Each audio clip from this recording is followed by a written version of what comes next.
बिस्मिल्लाहिर्रहमानिर्रहीम। ख्याल टीवी के मौजूद ख़वातीन और हज़रात, अस्सलाम वालेकुम वरहमतुल्लाहि वबरकातुहू। मैं हूं आपका दोस्त मोहम्मद अली खिज़र और आज की इस वीडियो में हम बात करेंगे ख्वाब में चावल देखना, इसकी ताबीर क्या है। हज़रत इब्न सिरीन रहमतुल्लाह अलैह ने फरमाया कि ख्वाब में चावल देखना माल बकदर चावल देखने के हासिल होगा।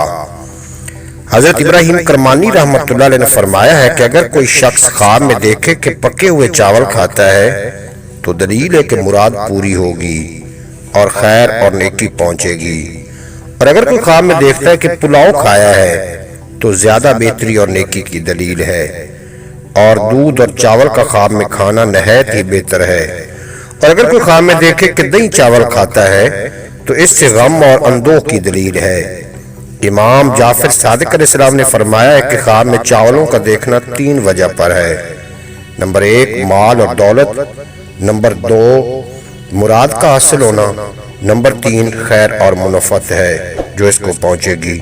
उम्मीद है कि आपको आज की ये मुख्तसर वीडियो पसंद आएगी। अगर वीडियो पसंद आई हो तो चैनल को सब्सक्राइब फरमा के बेल नोटिफिकेशन को प्रेस करना, ताकि मुस्तक़बिल में अपलोड होने वाली तमाम वीडियो बर वक्त आप तक पहुंचती रहें। इजाज़त दीजिए, मिलते हैं अगली वीडियो में। आपको और मेरा अल्लाह हाफ़िज़।